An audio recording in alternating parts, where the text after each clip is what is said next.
আসসালামু আলাইকুম ভিউয়ার। তো ভোর সকালবেলায় আমি ঢাকা মহাখালীতে পৌঁছে যাই এবং মহাখালীতে গিয়ে আমি একটা চার দোকানে বসি। আর চার দোকানটা ছিল রেল স্টেশনে, অর্থাৎ মহাখালী রেল স্টেশনের মধ্যে ছিল চার দোকান। আর এইখানের মধ্যে কন্টেনার ভর্তি একটা ট্রেন যাচ্ছিল, তো ভাবলাম আপনাদেরকে একটু দেখিয়ে দিই। পরবর্তীতে এখানে টাইম পাসের জন্য আমি অনেকটাই সময় বসেছিলাম, তার কারণ হচ্ছে কি আমি একটি কাজে যাওয়ার কথা ছিল। তো কাজে যাওয়ার আগে আমার কিছু টাইম স্পেন্ডের জন্য আমি জায়গা খুঁজে পাচ্ছিলাম না, তাই ভাবলাম যে রেল স্টেশনের পাশে একটু সময় বসে চাটা খেয়ে দেন টাইম কাটানোর জন্যই আসলে এখানে মেনত বসা। তো রেল স্টেশনে দেখলাম যে অনেক মানুষের ভিড় সচরাচর চলাচল, তো ভাবলাম যে এই চিত্রগুলো আপনাদের সামনে সুন্দর করে উপস্থাপনা করলে কেমন হয়।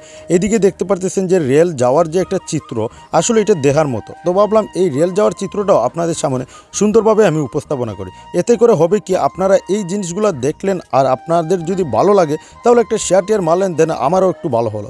তাই আমি চাই যে প্রতিনিয়ত বিশেষ কিছু তথ্য আপনাদের সামনে ফুটেজ তুলে ধরার জন্য আমার প্রতিনিয়ত চেষ্টা চালিয়ে যাব। আমি যতদিন বাংলাদেশে অবস্থানরত রয়েছি, আমি মনে করি আপনাদের সামনে সুন্দর বিষয়গুলো উপস্থাপনা করাই আমার কাজ হোক। আমি চাই যে ভালো কিছু আপনাদের সামনে উপস্থাপনা করতে, আমি কোনো অশ্লীলতার বা কাজে জড়িত হতে চাই না। তাই আমি অনুরোধ করব অবশ্যই আপনারা ভালো কিছু উপস্থাপন করুন, ভালো কিছু সমাজকে দেখান, যাতে এতে করে তারা উপকৃত। ভিডিওটি ভালো লাগলে শেয়ার করে দেবেন। ধন্যবাদ। দেখা হবে নতুন কোনো ভিডিওতে।